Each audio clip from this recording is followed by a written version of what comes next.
pesa el timón de mi vida, transparencia virginal, que tus manos escondan las mías bajo tu manto celestial. Oh María, Madre de Dios, oh María. Muy bienvenidos a esta peña 292, que por poco se nos hunde porque había problemas, cambiaron los dueños, cambiaron el nombre del restaurante. Yo me vi hundido esta mañana y aquí no va a haber nada. Vamos a tener que decirle a Juan Manuel que la hagamos la semana que viene. Ok. Entonces, recordar un momentico las reglas que ya ustedes se saben de memoria, que hay un ponente que habla durante unos 20 minutos, lo que tú quieras, realmente 20, 30 minutos, y entonces después hay un receso que Pedro Guerra, nuestro tesorero, hace algún anuncio pertinente, si alguien quiere hacer un anuncio de algún evento importante, y entonces viene la sesión de preguntas, que son importantes. Hay un micrófono que se les llevará para que ustedes hagan las preguntas.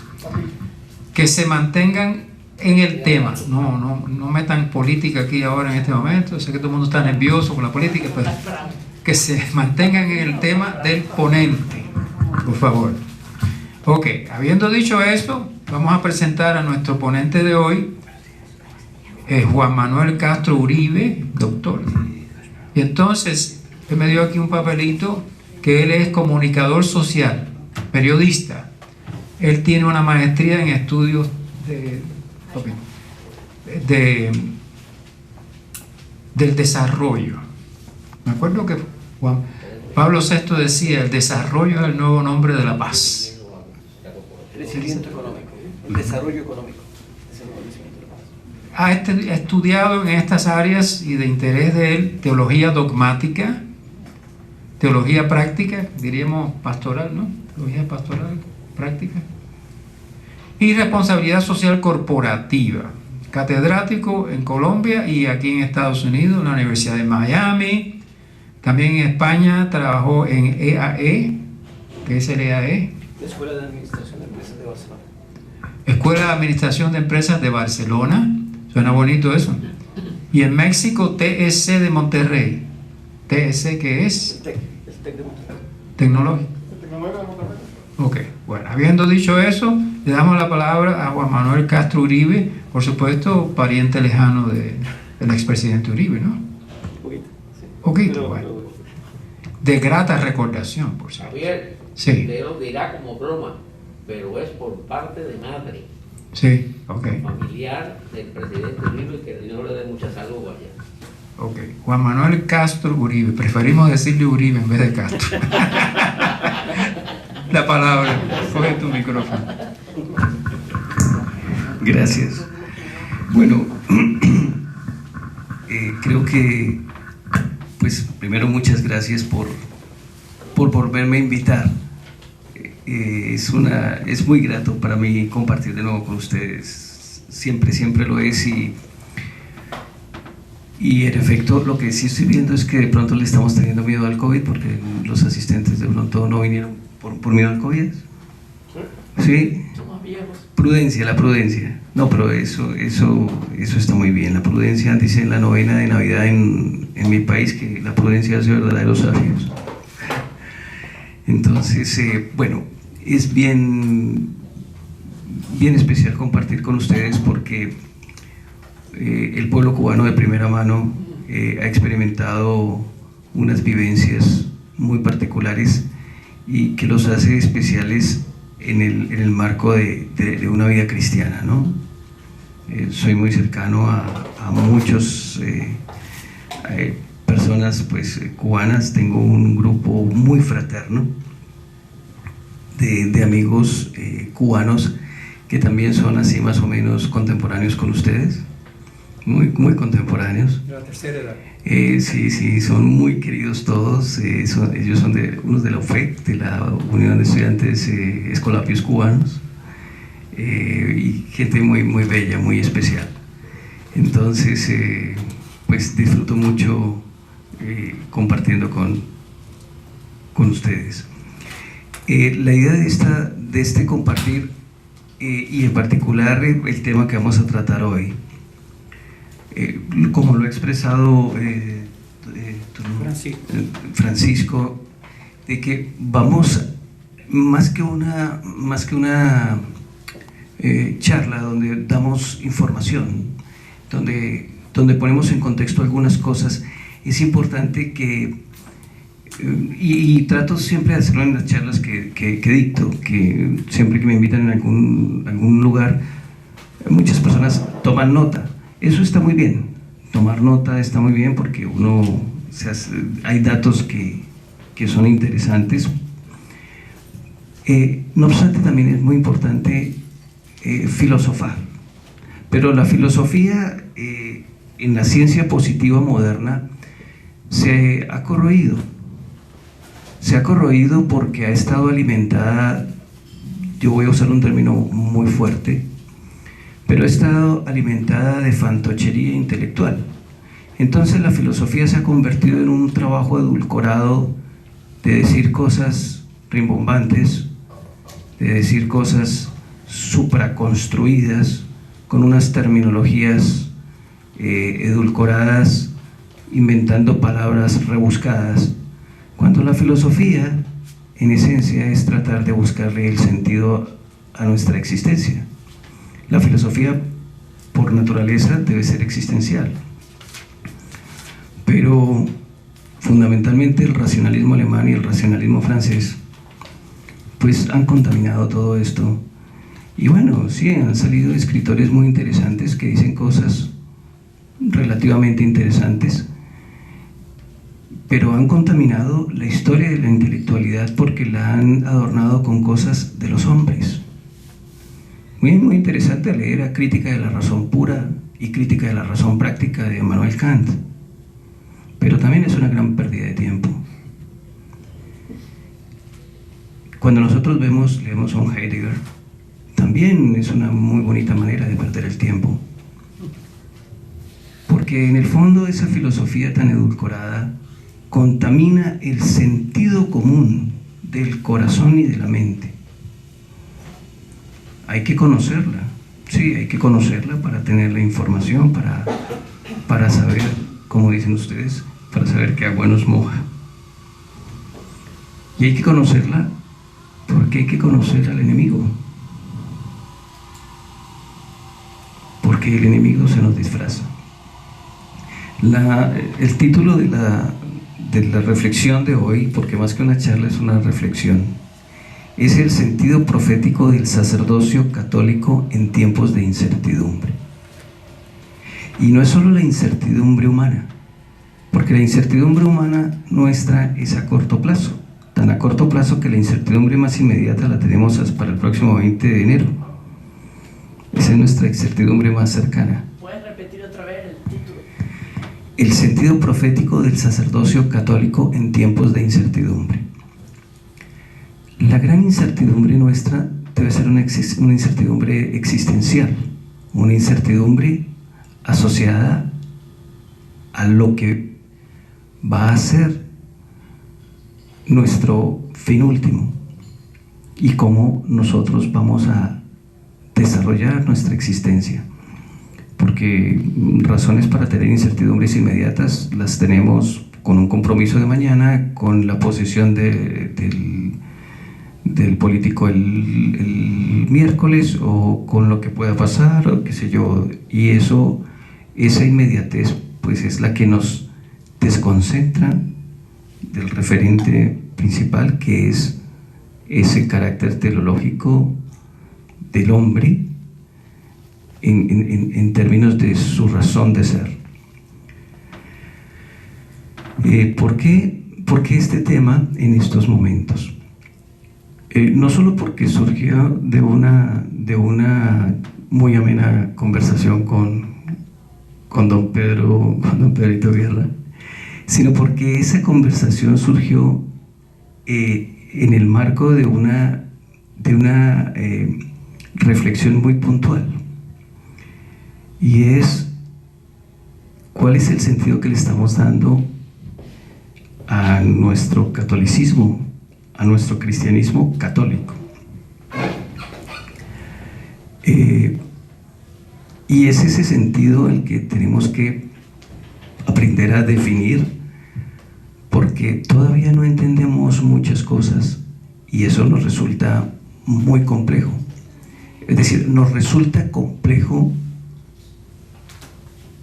peregrinar en nuestra fe sin conocerla en detalle y sin conocer muchas cosas que no se necesitan que tengan un carácter dogmático, sino que se dan y que las logramos identificar por el sentido común y por la reflexión filosófica sencilla. Por ejemplo, nosotros decimos: hay un solo Dios, y yo les pregunto a ustedes: ¿tenemos prueba de ello? ¿Hay prueba de que hay un solo Dios? Sí, hay prueba de que hay un solo Dios.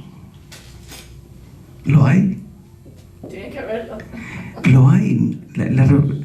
Todo está en el corazón y en la mente, porque el Señor nos regaló el sentido común. Hay un solo Dios. Sabemos que existen muchas otras religiones. Existen tres grandes religiones monoteístas, gracias, que es el judaísmo, el islam y el cristianismo. Y existen religiones politeístas y panteístas, como el hinduismo, el judaísmo, el brahmanismo. Pero lo que nos diferencia de ellas es que nosotros tenemos, como decía la Madre Angélica, el esplendor de la verdad. Nosotros tenemos la verdad completa. Pero para responder a esa pregunta de si hay un solo Dios, es muy sencillo, es cuestión de pensar. Dios, el referente que nosotros tenemos en nuestro corazón y en nuestra mente de lo que debe ser Dios, de lo que es Dios, Dios es totalidad, es perfección. ¿Correcto? Si existiesen dos dioses, si fuese así, entonces, ¿cómo los diferenciamos? Tiene que haber algo que los diferencie el uno del otro, porque si todos los atributos que tiene este los tiene el otro, pues serían el mismo Dios. Pero tiene que haber una diferencia entre el uno y el otro, ¿sí o no?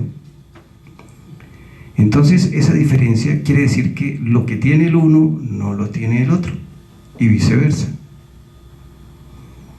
Entonces, si este no tiene lo que tiene este, el que no tiene aquello no es Dios, porque no es totalidad, no es perfección. Entonces, sencillo, solo tiene que haber un Dios, no más, por sentido común, y no se necesita una gran elucubración. Por lo tanto, solo puede haber un Dios. ¿Está claro la reflexión? Sí, está clara, y no se necesitó más. Es una reflexión sencilla. No necesitamos invocar a Chesterton, no necesitamos invocar a ningún filósofo, a nadie. Es una reflexión minimalista. Solo hay un Dios.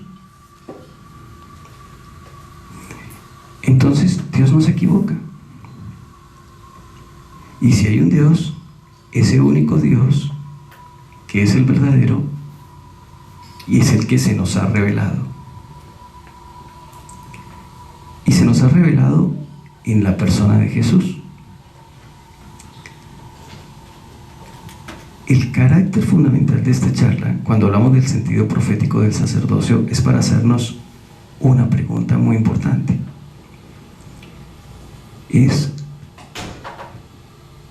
¿Cuál es el sentido de mi vida en estos momentos? ¿Cuál es ese sentido? ¿Y cuál es la misión que tiene el sacerdote y el sacerdocio católico. Eso es muy importante. Muchas personas, los ateos o los agnósticos, un agnóstico es una persona que elegantemente nos se denomina agnóstico para no llamarse ateo, pero creo que lo hablábamos la vez pasada, decíamos que los ateos pues son ateos hasta que el avión se está cayendo, eso lo hablábamos la vez pasada, porque el concepto y la idea de Dios está impresa en nuestro corazón.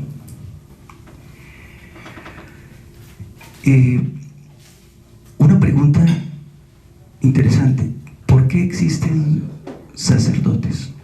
¿Nos hemos hecho esa pregunta?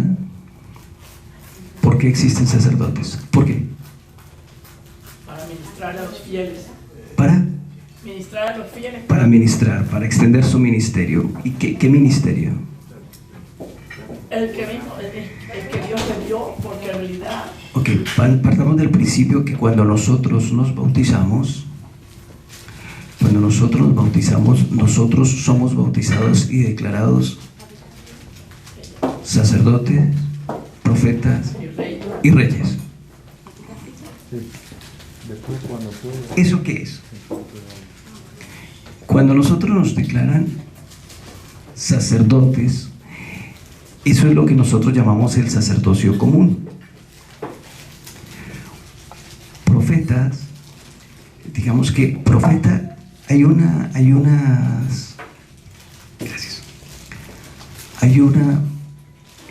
interpretación equivocada muchas veces de lo que es un profeta. Profeta no es el que predice el futuro. Un profeta es un portavoz. ¿Por qué esta reflexión? ¿Por qué invoqué esta reflexión? Lo invoqué inspirado en una gran inquietud que tenemos todos los católicos en un tema bastante controversial, y es fundamentalmente que es un tema que tiene incluso a la Santa Sede y a su Santidad Francisco, pues digamos bastante digamos pensativo. Espero que pues sus decisiones las inspire, bueno, así va a ser, las va a inspirar el Espíritu Santo, las decisiones hacia la Iglesia, no las decisiones del Papa, pero las decisiones hacia la Iglesia siempre están inspiradas por el Espíritu Santo. El gran debate en estos momentos tiene que ver con el celibato, y esta reflexión que estamos poniendo en contexto se ajusta, en principio, por qué y cuál es la razón de ser del celibato. Gracias. Eso es fundamental. Los modernistas proponen que los sacerdotes se puedan casar,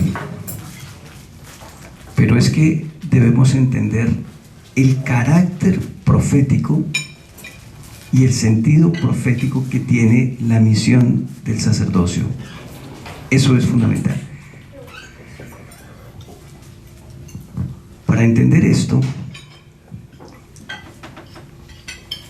es fundamental tener claro cuál es el sentido .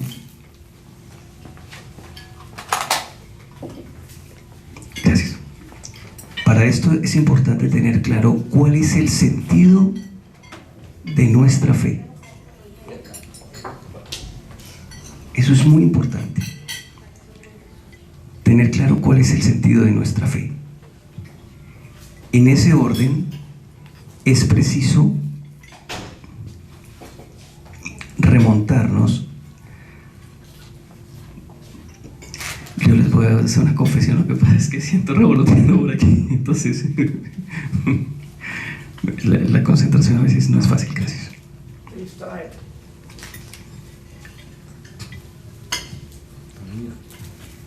Para eso es importante tener claro cuál es el sentido de nuestra fe. La pregunta que nos hacemos para ustedes, ¿cuál es el sentido del celibato para ustedes?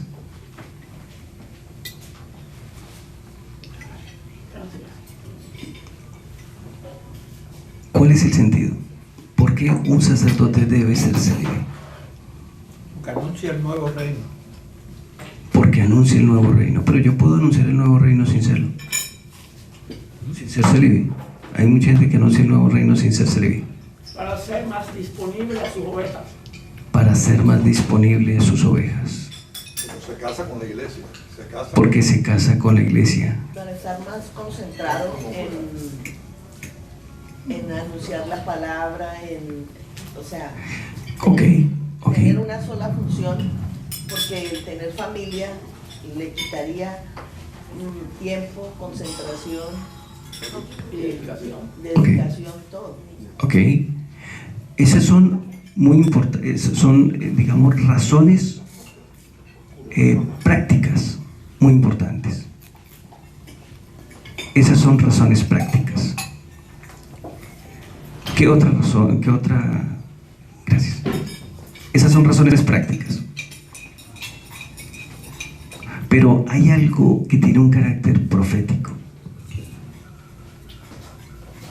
Y es ahí donde vamos a ir, y creo que ahí nos vamos a comenzar a divertir. Disfruten de su desayuno, ya terminaron de cenar. Vamos a irnos al Génesis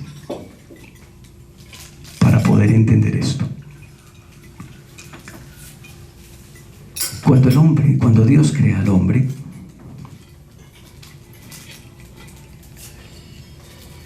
¿qué hacía Dios en la tarde con el hombre? Conversaba con él. Decía que llegaba el atardecer y Dios conversaba con el hombre. ¿Qué quiere decir eso? Que el hombre tenía contacto directo con Dios. También nos dice la palabra que nosotros fuimos hechos a imagen y semejanza.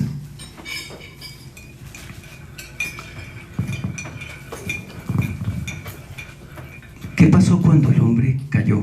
Cuando el hombre se dejó convencer por Eva y Eva se dejó convencer por la serpiente. Soberbia. Dios los buscó y le dijo, ¿dónde están? Y estaban escondidos. Es la misma trampa que a veces caemos nosotros cuando pecamos y decimos, no, pero voy a ir ahorita a la iglesia después de que acabo de estar en una parranda. Pero esa es una gran trampa que nos han impuesto. ¿Por qué? Porque nos han, de manera muy manipuladora, nos han dicho, pero entonces el que peca y reza empata. Sí, el que peca y reza sí empata. Porque hay que orar. Porque lo que hizo Adán y Eva fue esconderse del Señor cuando pecaron. Y lo primero que tenemos que correr nosotros después de pecar es a orar. Cuando les pregunta, ¿por qué se esconden? Estaban desnudos y le dice, porque estamos desnudos. ¿Y ustedes cómo saben que están desnudos? Dice, no, porque pues comieron del árbol. Sí, es que, y ahí empezó Adán, es que la mujer que me diste, ahí empezamos a evadir, ahí no asumimos responsabilidad. Y la mujer, en vez de decir, no, es que yo cometí el error, dijo, no, es que es la serpiente que estaba ahí. Y es que fue él, y es que fue él, y es que fue él. Y el primero que asumió la culpa fue Jesús. Él nos enseñó cómo resarcir ese error.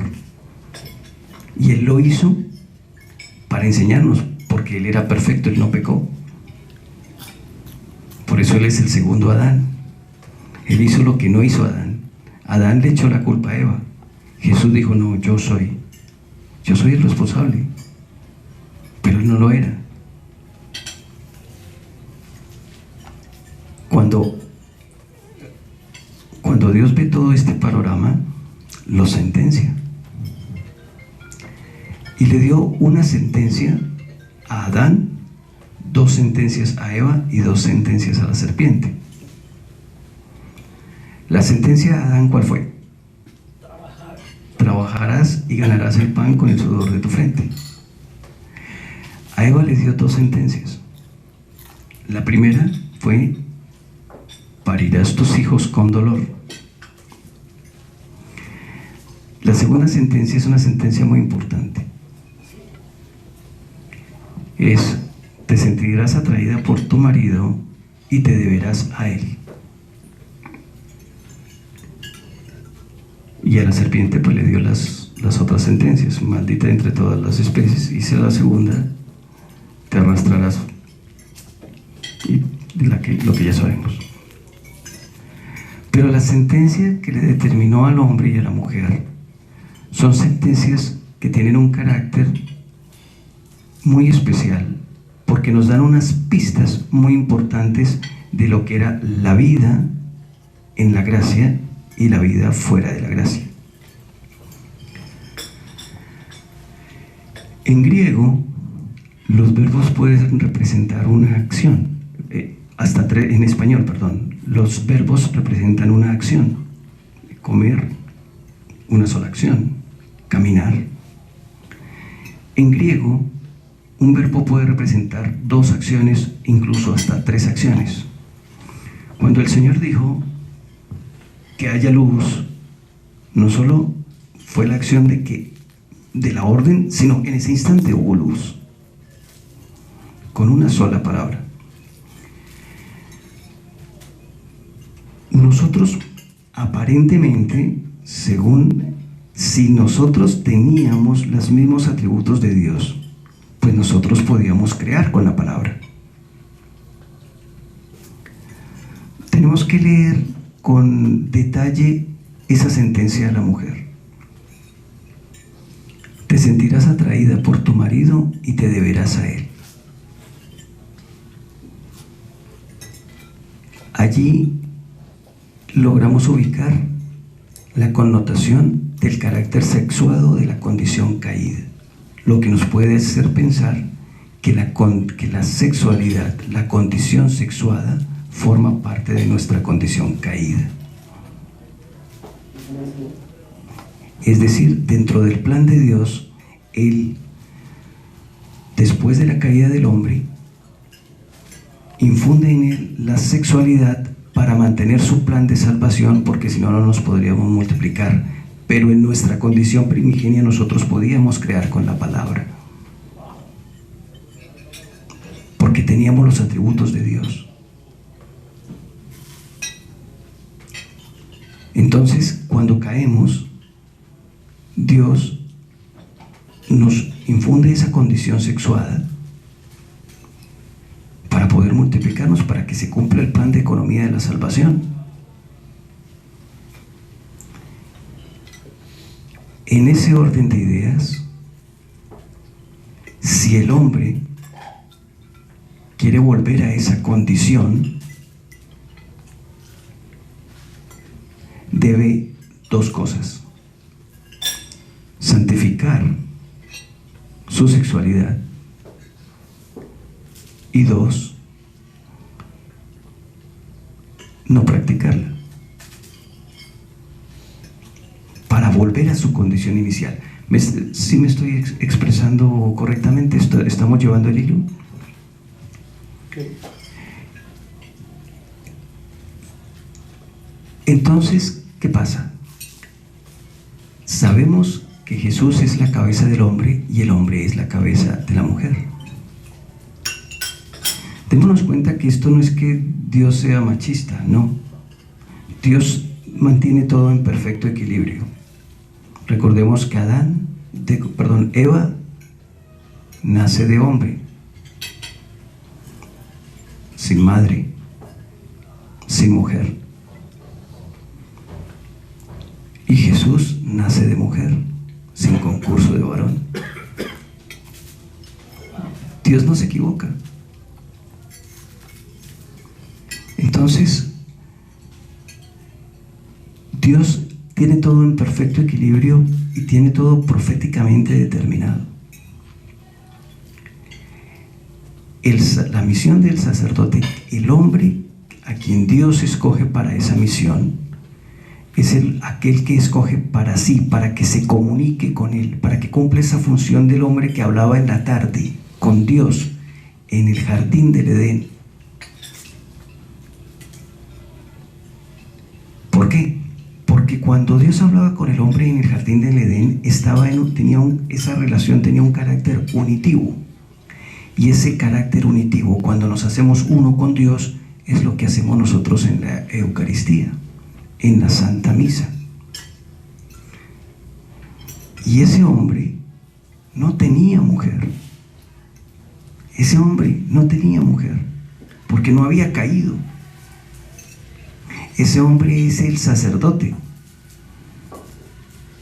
el que se consagra, el que comparte la sangre. Por lo tanto, el sacerdote tiene ese carácter profético, no solo cuando da el sí a Dios, sino cuando consagra. Esto es un poco profundo, es un poquito, estamos hilando fino, teológicamente hablando, estamos hilando fino. ¿Perdón? Un poquito kantiano. No creo que no sé, no lo veo por ahí, no lo veo por ahí.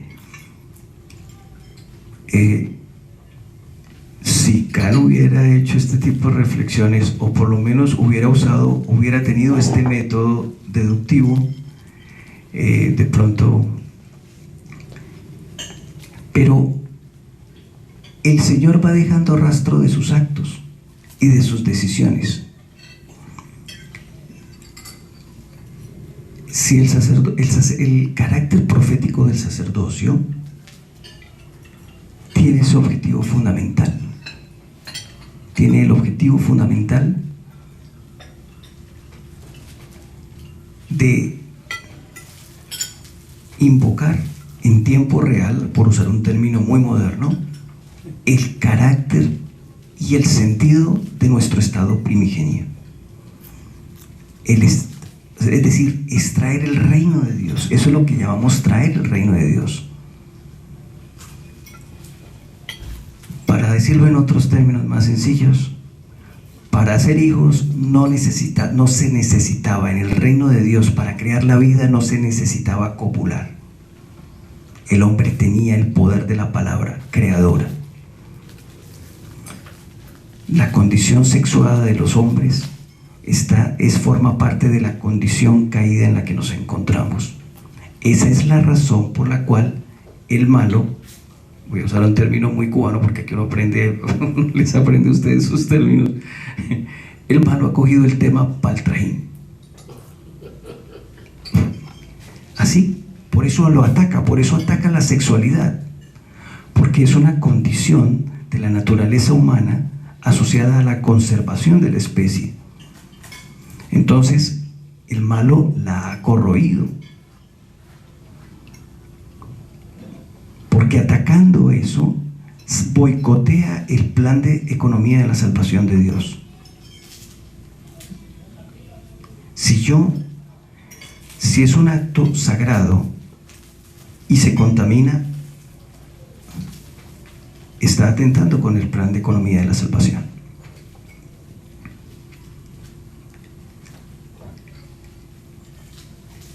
En ese orden de ideas, el sentido profético, el sacerdocio católico, debe ser entendido en el orden sobrenatural.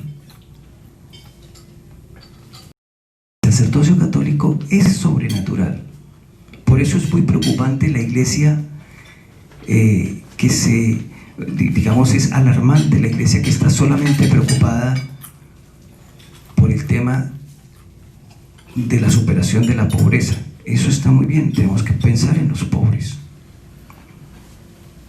Pero ya sabemos que esa opción preferencial por los pobres ha sido manipulada, porque, y eso le ha sucedido fundamentalmente a una orden religiosa que creo yo que está siendo muy atacada por el malo, y me refiero directamente a los jesuitas, está siendo muy atacada por el malo por tanto bien que le ha hecho a la iglesia, pero está siendo muy atacada. Los jesuitas, porque está siendo atacada, perdieron el norte. Yo personalmente admiraba a los jesuitas, tengo un pariente jesuita, y pues los queremos mucho, pero están siendo atacadas y perdieron el norte. Dejaron de ser hombres de Dios y se volvieron unos intelectuales prominentes, positivistas. Muy interesante. Pero Dios quiere hombres de Dios, no científicos, no intelectuales. Intelectuales sobran, hombres de Dios no. Y esa contaminación que está sufriendo está llevando a la iglesia a unas situaciones bastante complejas. Porque Dios no vino para solucionar el problema de la pobreza. Dios vino para traer el reino y para decirnos el carácter sobrenatural de nuestra existencia. Por eso Él dijo, ustedes están en el mundo, pero no son del mundo. Para eso vino Jesús. No sé si ustedes recuerdan el episodio una vez un protestante me dijo, no, pero es que los católicos deberían vender todos esos cuadros que tiene el Vaticano y todas esas, y darle el dinero a los pobres. Le dije, esa misma pregunta hizo Judas cuando la mujer estaba dándole perfume a nuestro Señor y dijo, ¿por qué no vendemos ese perfume y le damos el dinero a los pobres? Esa es una pregunta muy de Judas. ¿Y qué le dijo nuestro Señor? Los pobres siempre van a estar con ustedes, yo no.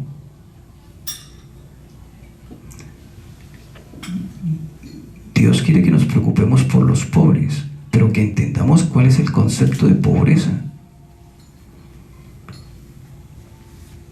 El concepto de pobreza no es el que no tiene casa, no tiene carro y no tiene una beca universitaria. El concepto de pobreza es algo profundo. El pobre, el cristiano católico pobre, es aquel que se reconoce pobre ante nuestro Señor, es decir, aquel que acepta que nada lo puede sin Él.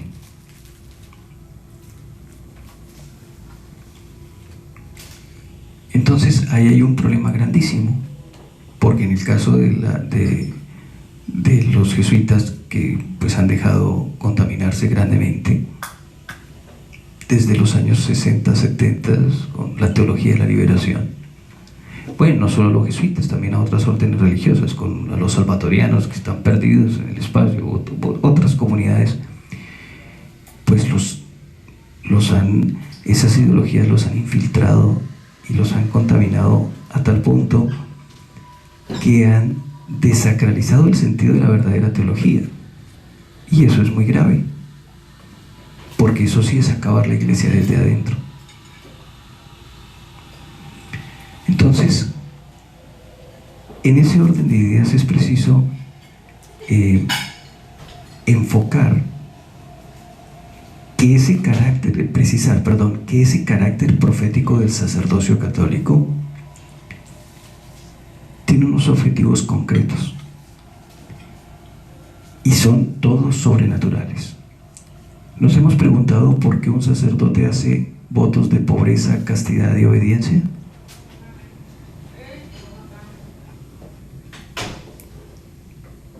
¿Nos hemos preguntado en algún momento eso? El sacerdote hace los 3 votos de pobreza, castidad y obediencia fundamentalmente para vencer las 3 tentaciones que el demonio le hizo a nuestro Señor. Las 3 tentaciones para vencer son las tentaciones del tener, del poder y del placer.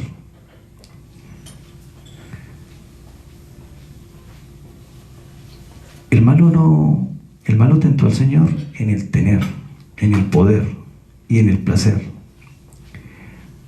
Y lo tentó con el poder, sabemos, ofreciéndole el poder de todos los reinos de este mundo. Porque el malo le dijo, todo esto me ha sido dado,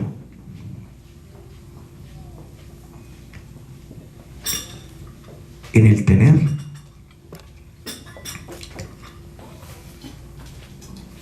Lo ha vencido, nuestro Señor lo venció, y el malo no lo venció desde la sexualidad porque era muy elemental.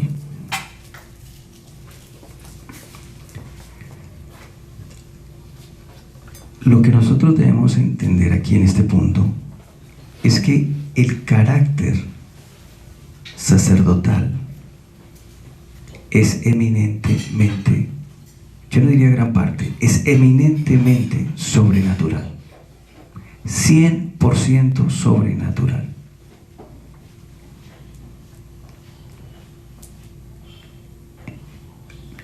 Que la iglesia esté en el mundo y ayuda al mundo, claro, está en el mundo y su misión es ayudar al mundo, pero su carácter es transmitir y traer el reino de Dios. Eso es fundamentalmente. Estamos embebidos en las cosas del mundo porque nos desconcentra, porque aquí estamos, es una realidad concreta. Tenemos que desayunar, luego tenemos que hacer otras cosas. Esa es una realidad concreta en la que estamos. Pero no sabemos si mañana vamos a estar. No lo sabemos. Nosotros hemos nacido para conocer, servir y amar al Señor. Para eso nacemos nosotros. De allí que es importante tener claro que la incertidumbre es siempre una incertidumbre existencial. De allí que el cristiano tiene que ser siempre alegre, porque si está en fe, pues está alegre. Que la cosa está mal, que se vinieron el nuevo orden mundial, que nos van a encerrar ahorita, pero Dios tiene un plan. Y ese es el plan en el que nosotros los cristianos confiamos, porque nuestra esperanza está en Él. El celibato tiene un carácter profético y es invocar nuestro estado primigenio. Entonces puede surgir una pregunta muy importante. Entonces la sexualidad, pues la sexualidad es para multiplicarnos, y la sexualidad bendecida es, ahí sí valga la redundancia, una gran bendición.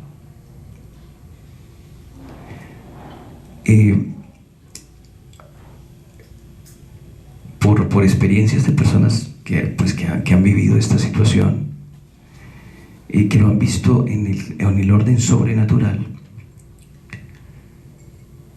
¿Qué sucede cuando dos personas, el Señor dijo, y serán uno? Cuando se une hombre y mujer serán uno, y eso es literal. En varias conferencias que he tenido la oportunidad de asistir, de una persona muy especial, su nombre es Marino Restrepo, colombiano. Él nos manifestaba que Dios le manifestó que cuando un hombre y una mujer se unen, digamos, no en matrimonio, sino tienen sexo, son uno, se hacen uno espiritualmente.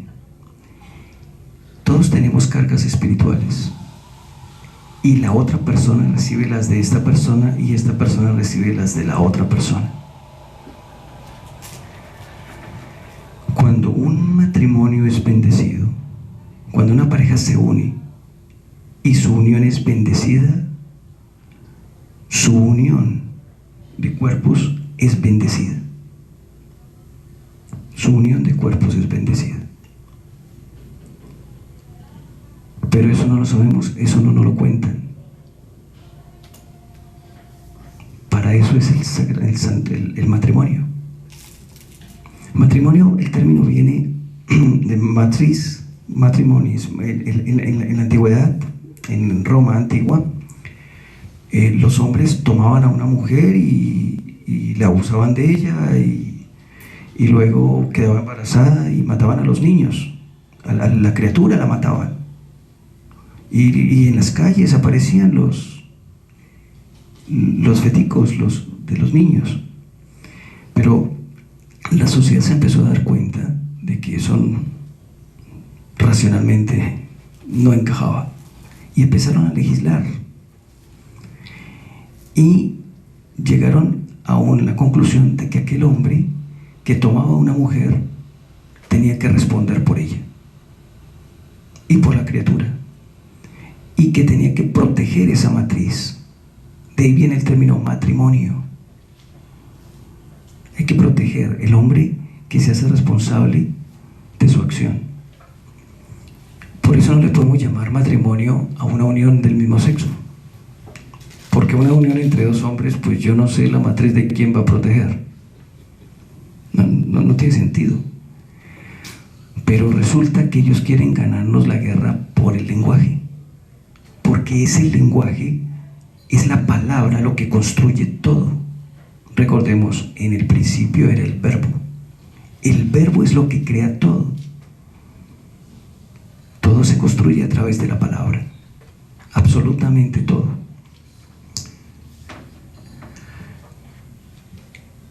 Hasta ahí está claro el sentido profético del sacerdocio católico. Ok. Para cerrar, porque ya es importante entrar a la parte de las preguntas. Es fundamental entender entonces el tema eucarístico. ¿Por qué la Eucaristía? No solamente porque el Señor dijo, hagan esto en memoria mía. Él nos dejó la Eucaristía para mantenerse siempre en un estado unitivo con nosotros. Pero como nuestra incapacidad, ¿sí?, física, como nosotros estamos en una realidad sensorial, en un estado de tiempo cronológico, creo que la vez pasada hablamos de que Dios vive en el kairos, nosotros vivimos en el cronos. Nosotros vivimos en un espacio-temporalidad concreta. El Señor se abaja, el Señor se desciende y el Señor se abaja a tal punto que se hace físico para nosotros. Y tal es la inmensidad de su potencia que Él, a través de la Eucaristía, hemos dicho que convierte su cuerpo, el pan lo convierte en su cuerpo y su sangre, y nosotros lo comemos. Es decir, si nuestro corazón no alcanza a lograr un estado unitivo con Él, Él lo logra a través de la materia. Hay una mujer, se llamaba, ya murió, pero murió en honor de santidad. No sé, creo que ya fue la causa de su beatificación está muy cerca. Su beatificación se llama Luisa Picarreta. ¿Luisa? Picarreta. Esta mujer vivía de la Eucaristía y no hablaba, no se alimentaba, no desayunaba, no almorzaba, no cenaba, solo vivía de la Eucaristía. Vivió 86 años. Y otro pequeño detalle, no sabía leer ni escribir, pero escribió 36 volúmenes de todo lo que le reveló nuestro Señor sobre su pasión. Y tiene dos libros fundamentales. Uno se titula Las horas de la pasión y otro se titula La Virgen María en el reino de la divina voluntad. Pero démonos cuenta de que ella no hablaba, pero se alimentaba de la Eucaristía. Estos son misterios que nosotros tenemos que tener claros, y que el mundo pues no da a conocer. Esto no va a aparecer en CNN jamás, esto no va a aparecer en Univisión ni en Telemundo. La razón de ser de la Eucaristía, la razón de ser de la misa, es un estado permanente de deseo de Dios de mantenerse en estado unitivo con nosotros. Siempre. Démonos cuenta que a esta hora en algún lugar del mundo están en misa. En algún lugar, en muchos lugares del mundo están en misa. Siempre, durante las 24 horas hay una misa. Siempre. En el mundo entero. Las misas, una Eucaristía tiene un carácter atemporal. Cuando hay una sola consagración en el mundo, es por el mundo entero. El mundo siempre está en consagración. Siempre. Nosotros siempre estamos siendo encomendados a nuestro Señor en la consagración, todo el tiempo. En este momento, qué sé yo, están en misa en cualquier parte, no sé dónde, en muchos lugares. Y cuando estamos durmiendo, están en la Santa Misa en otras partes. Siempre estamos protegidos por la consagración, porque es el estado unitivo. En cada Eucaristía nuestro Señor se está entregando, en cada Eucaristía. Eso es un misterio insondable. Esa es la razón por la cual quieren abolir la Eucaristía y nos han montado el tapabocas y la cosa y el virus y todo eso, y de paso pues matando gente, porque esto es un combate entre el bien y el mal. Así no lo querramos ver. Es un combate entre el bien y el mal.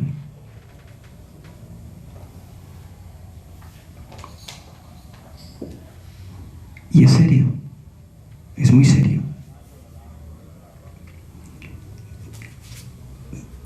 Un amigo mío decía algo muy interesante cuando mataron a un sacerdote en Francia, que entraron un par de locos de estos musulmanes y lo degollaron. No sé si se acuerdan, en León, creo que fue. En la misma iglesia, ¿no? En la misma iglesia. Mi amigo dijo, eso está grave. Si mataran a los sacerdotes, ¿quién consagra? Y si no hay consagración, no hay estado unitivo. Eso nunca lo va a permitir nuestro Señor. ¿Sí? Es decir, la consagración, la Santa Misa, es el momento en el cual se une el cielo y la tierra, en la realidad concreta, en la realidad trascendente. Eso no lo vemos, eso no lo podemos ver. Muchos lo concebimos por fe, pero hay otros que lo han visto, y les ha sido revelado. Pero el sentido común también nos lo dice. El sentido común. Por lo tanto, tanto el celibato como la Eucaristía son dos claves del estado unitivo del hombre con Dios. Estos son los temas verdaderamente importantes. Pero todo esto se traduce en la realidad concreta de la política. Todo esto se traduce en lo que está aconteciendo. Y les voy a dejar para cerrar esto. ¿Por qué la agenda del aborto es tan defendida? ¿Por qué la agenda de la eutanasia es tan defendida? El aborto, que es la cultura mediante la cual los padres matan a sus hijos, y la eutanasia, la cultura mediante la cual los hijos matan a sus padres. ¿Por qué es tan defendida la ideología de género? Hay 4 elementos fundamentales en este plan entre el bien y el mal, y son los siguientes. El plan de los malos, por decirlo en ese sentido, tiene 4 ejes: aborto, eutanasia, ideología de género y cambio climático. ¿Qué tiene que ver el cambio climático aquí? El cambio climático está siendo manipulado por los organismos no gubernamentales, por las non-profit, por las grandes non-profit, Greenpeace, todas estas organizaciones, porque es muy sencillo. vamos a paganizar la relación del hombre con el mundo. Hay que cuidar la tierra. Ahorita, cosa que me preocupa mucho, pero a veces me da la impresión que estuviéramos más preocupados por la salvación de las ballenas que por la salvación de las almas. Entonces, si paganizamos la relación del hombre con el mundo, aquí no hay ninguna madre tierra. Eso es mentira. La tierra no es ninguna madre. La tierra es una criatura más. Todo lo que es creado es criatura. Ese es el paganismo indígena. Ese es el paganismo de nuestras culturas precolombinas. No hay ninguna madre tierra.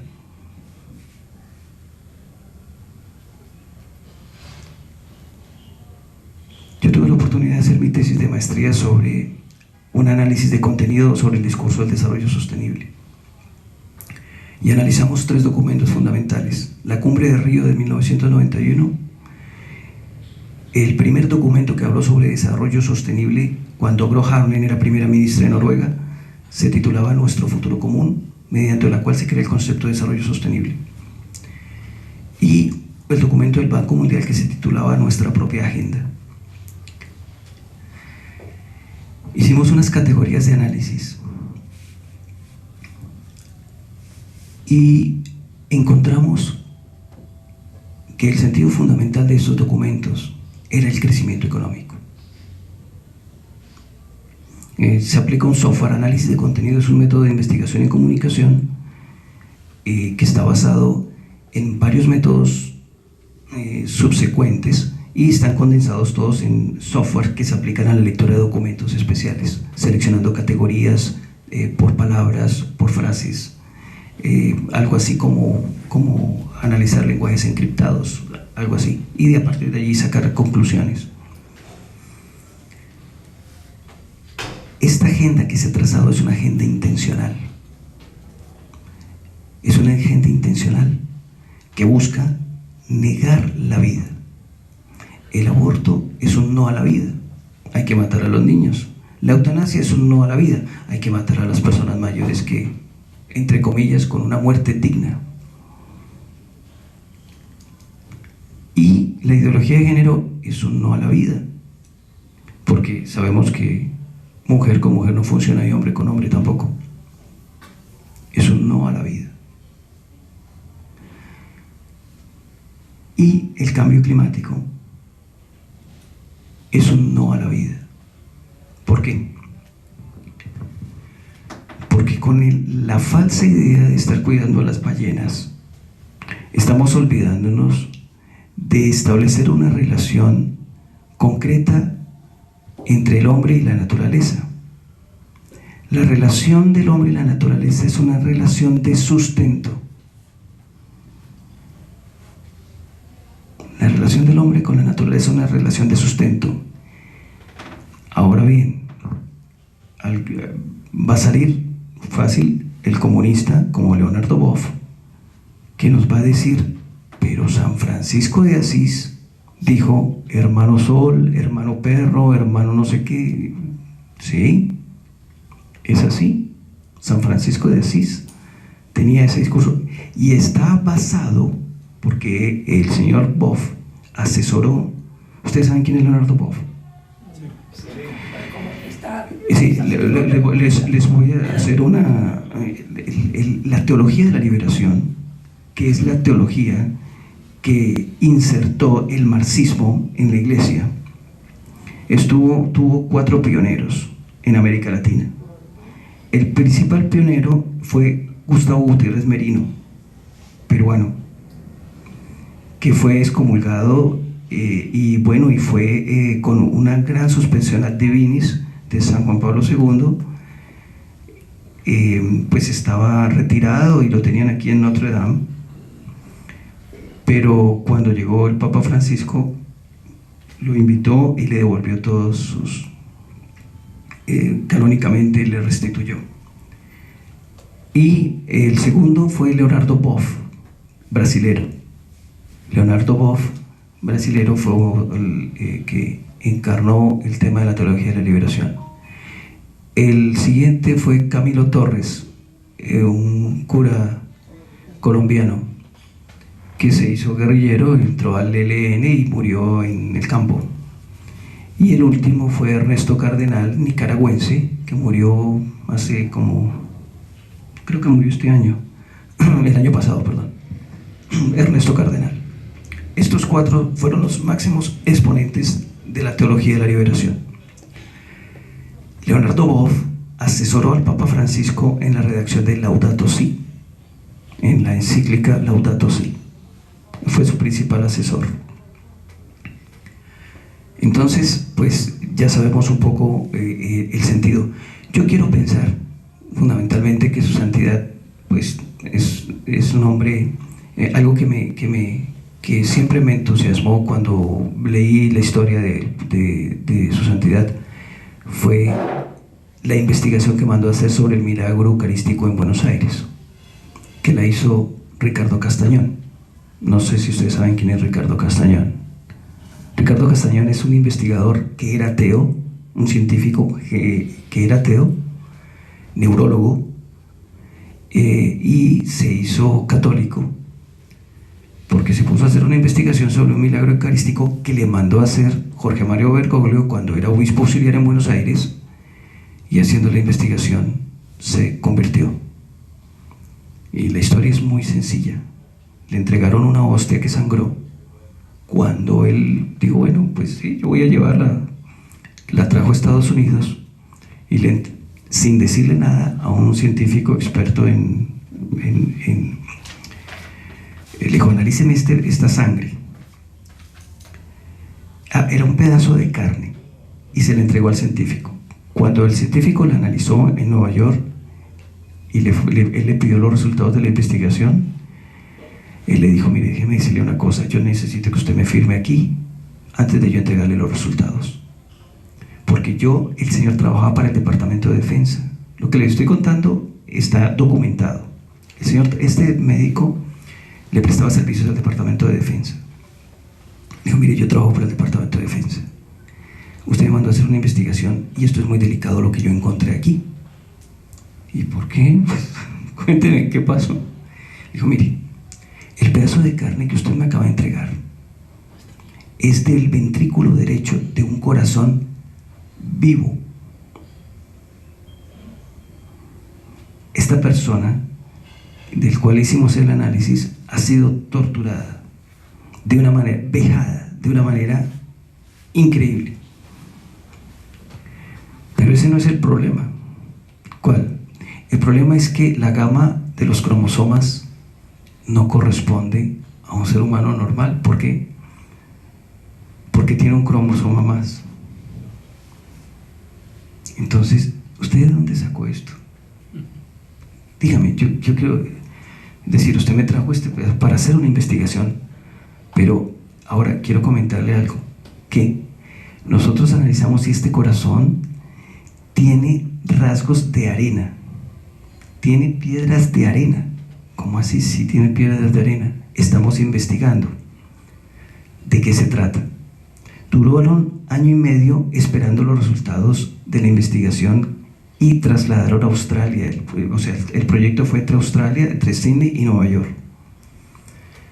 Descubrieron que esa arena correspondía al Medio Oriente. Era una cuestión que lo tenía él absorto. A este científico que era ateo,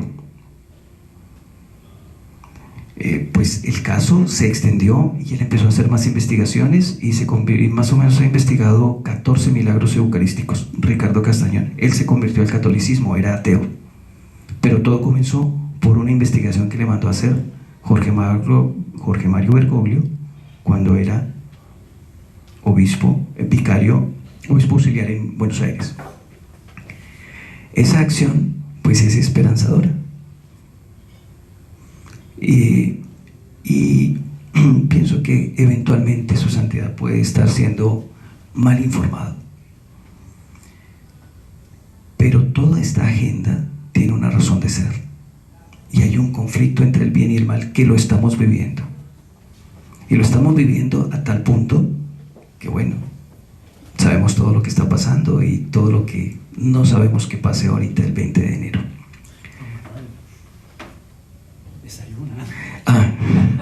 Bueno, gracias. Bueno, yo creo que voy a desayunar. Ayer comenzamos el tema de preguntas, es para cerrar la reflexión, más que una exposición, es una reflexión, porque la idea es que nosotros no recibamos información para memorizarla, sino recibamos esa información para degustarla, porque eso nos lleva a un estadio distinto, a unas reflexiones superiores. Esa es la labor del cristiano. ¿Saben cuál es el pecado de la pereza? El pecado capital de la pereza. El pecado capital de la pereza no es levantarse tarde. No, ese no es el pecado de la pereza. Es una lectura muy primaria de la pereza. La pereza, el pecado capital de la pereza es no buscar la verdad, no querer buscar la verdad. No, eso es muy profundo para mí. Uno se encuentra en la vida personas, yo no me pongo a pensar en Dios y todo eso, eso, yo así como estoy tranquilo, déjeme tranquilo. Me he encontrado con muchas personas que me han dicho, déjeme tranquilo, quédese tranquilo. Yo, eso, yo tengo que trabajar, mañana tengo 3 reuniones y estoy cerrando un negocio muy para Nueva York y no. Ese es el pecado de la pereza, no querer buscar la verdad. Bueno, creo que muchas gracias. Vamos a dejar que...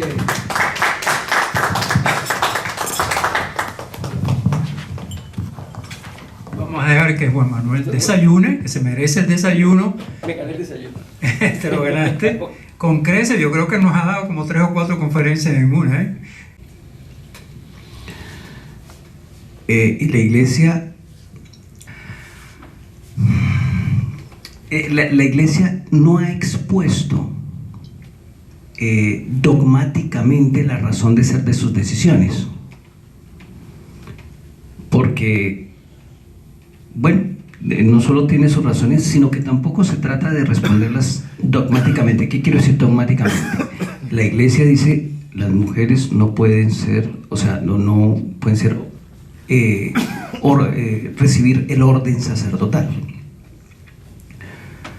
Pero teológicamente tiene una razón y voy a explicarlo acá para poderlo entender.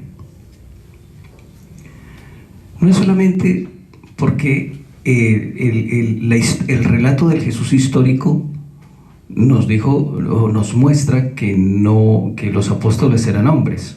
Esa es una razón pues evidente, suficiente para justificar el canon. Pero hay algo más allá y es algo un poco profundo para que lo podamos entender. Todo es creado con la palabra, absolutamente todo. Las fórmulas de las oraciones tienen un carácter incluso de género. Cuando se está en la Santa Misa,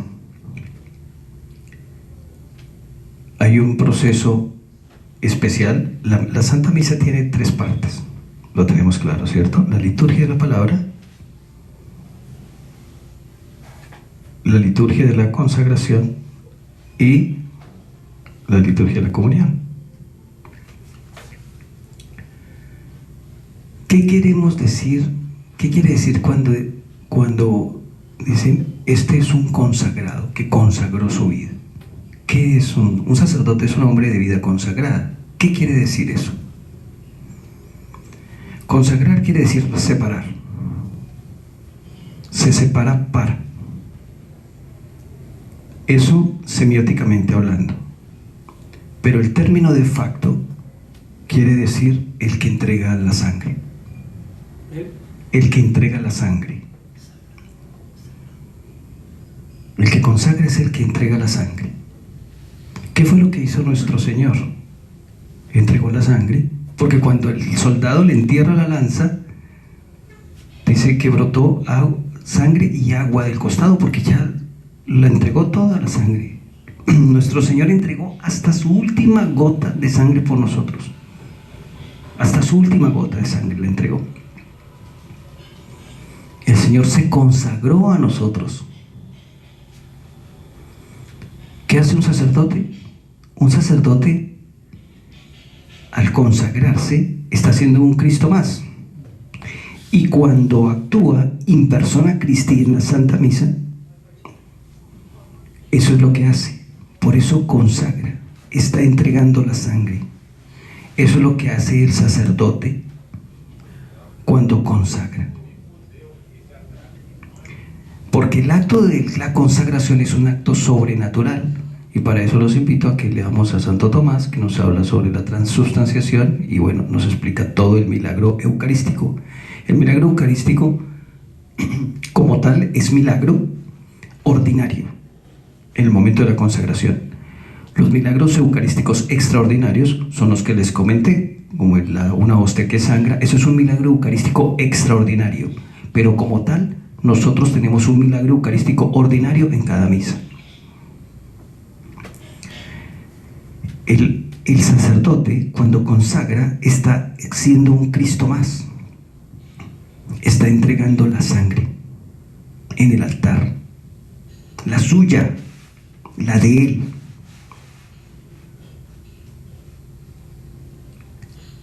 Una mujer no puede consagrar. Esto es un poco profundo. Una mujer menstrua. El plan de Dios está hecho. Tiene otro plan, tiene otra misión. La mujer al menstruar no puede entregar la sangre. Una mujer no puede ser sacerdote. Sencillo. Obviamente tiene otros elementos que escogió los apóstoles, pero también yo me pongo en el lugar de la iglesia, que la iglesia se ponga a contar, mire, es que esto funciona de esta manera, esto funciona de esta otra manera, esto no. Porque el carácter, el acto natural que tiene efectos sobrenaturales, tiene unas características y tiene una realidad. Nosotros tenemos una biología. Y todo tiene un sentido natural y sobrenatural. El hombre entrega la sangre. La mujer no la puede entregar. La mujer da la vida. O sea, lo que no tiene. Mire que cada uno tiene su misión. Es que esto es impresionante. El plan de Dios es perfecto. Todo tiene su misión. Le dijo: usted da la vida y usted entrega la sangre. No conozco al hombre que es que la torpeza del hombre actual, que ahora quiere buscar que los hombres puedan procrear, que puedan dar a luz, una cosa loca. Estamos en unos momentos absurdos, ¿no? La mujer da la vida y el hombre da la sangre. Yo hice un pequeño estudio cuando yo solo estaba cantando en lenguas. Mira, hablando de la Virgen María, perdona que me tome este privilegio, cuando mencionaste el problema de la naturaleza, de adorar a la Madre Tierra, toda esta confusión que hay de tipo pagano, pensé en una frase de Jean Guiton, el francés, que la mencioné en una conferencia hace tiempo también, donde dice Jean Guiton que la Virgen María, que le dio la naturaleza humana a Cristo, nos ayudará a defender las esencias naturales. La Virgen nos va a ayudar a defender la naturaleza, que está completamente pervertida con esta ideología de género, porque son cosas antinaturales, pecados contra la naturaleza, ¿no? Y yo digo, bueno, la Virgen es hecha para lo sobrenatural, su vocación es la maternidad de Cristo, la maternidad de la iglesia, etcétera, etcétera, sobrenatural. Y sin embargo, Jean Guiton se atreve a decir, porque le dio su naturaleza humana a Cristo, Cristo es hombre por María, que nació de mujer, ella nos va a ayudar a defender las esencias naturales. Y yo esto me lo he tomado muy en serio. Soy físico y filósofo, y escribí un artículo que se llamaba La importancia mariana de la filosofía de la naturaleza, que viene por ahí. No es porque sea madre tierra, aunque la palabra mater y materia tienen cierta relación, muy interesante, no sé si has visto eso, mater, materia, etcétera, etcétera. Hay una relación entre la madre naturaleza bien entendida, no como estos que adoran la tierra. Yo he oído decir de monjas que adoran la tierra, se han vuelto paganas con esta cosa de la madre tierra. Falero sabe de estas historias horribles, porque todo se puede tergiversar. San Francisco, el hermano Sol, la hermana Luna, el hermano Lobo. Señores, para que hubiera un San Francisco de Asís, tuvo que pasar muchos siglos para que no se cayera en el animismo, en la adoración de la naturaleza. Ya San Francisco estaba purificado. Cuando decía hermano Lobo, ya sabía lo que estaba diciendo. O sea, que hay una gran diferencia entre ser franciscano y ser adorador de la tierra. No se dejen confundir. Pedro. Viendo la Mariología está poniendo sobre la mesa reflexiones cada vez más profundas. La Virgen sabemos que es hija del Padre, madre del Hijo y esposa del Espíritu Santo. Y su autoridad viene de ser la esposa del Espíritu Santo. ¿No nos hemos preguntado por qué nuestro Señor en las bodas de Caná le obedece? Porque Él es Dios, Él es Jesús. No tienen vino. Y de malas. Sí. Pero ella se impone con su autoridad, con la autoridad que le da de ser la esposa del Espíritu Santo, porque ella es la única criatura que vivió en estado unitivo con Dios. Por lo tanto tiene todos los atributos. Ella es una con Dios. Es la única. Les voy a contar, cuando nosotros oramos mentalmente, ¿sí? Nuestro ángel de la guarda sabe que oramos. ¿Por qué sabe nuestro ángel de la guarda que le estamos orando? No porque él tenga acceso a nuestro pensamiento, es Dios quien se lo comunica al ángel de la guarda. Solo Dios tiene acceso a nuestro pensamiento, solo Dios sabe qué pensamos. Dios y la Virgen también sabe qué pensamos, la única criatura, porque cuando ella logra ese estado unitivo con Dios, ella, por eso es corredentora, es el arca de la nueva alianza. El carácter, el rol de María es excepcional, es el regalo más grande. Se nos ha ido el tiempo.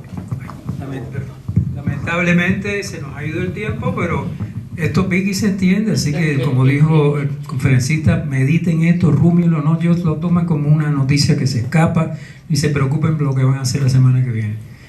María, yo no sé cómo hacer. Yo en Cuba no era mariano, me volví mariano aquí en el exilio, quizás porque el exilio lo golpea a uno de tal manera que sentí instintivamente, tengo que ir a mi madre. Hasta compuse una canción, un lamento cubano a la Virgen del Cobre. Pero bueno, son experiencias personales. María nos lleva, o sea, la frase de a Dios por Jesús y a Jesús por María es concreta, es real.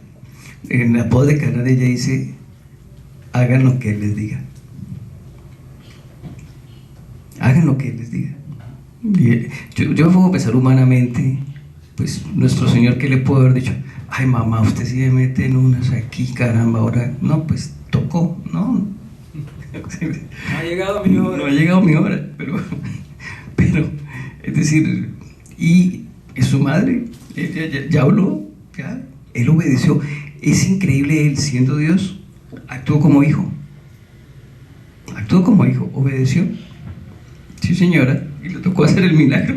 Y yo, eso de que no ha llegado mi hora, la hora es un tópico muy rico teológicamente, pero yo me imagino que Cristo le está diciendo, si yo hago un milagro ahora, antes de tiempo, no es mi hora, ya va a empezar mi lío con los fariseos, porque al fin y al cabo lo crucifican porque hizo milagros, y lo sabían que los había hecho. Baje de la cruz, líbrese a sí mismo y creeremos en él. O sea, si los milagros en el fondo es lo que llevan a Cristo a la cruz, porque demuestra su divinidad. Si no, nadie le hubiera hecho caso.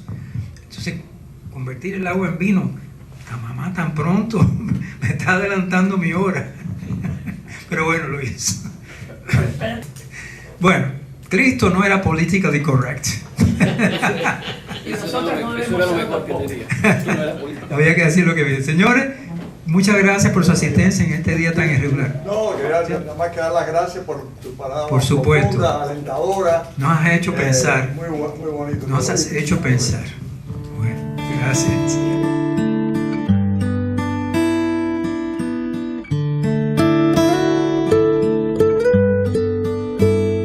Tu pureza, el timón de mi vida, transparencia virginal, que tus manos escondan las mías bajo tu manto celestial. Oh María, Madre de Dios, oh María, luz del amor, hoy te llamo.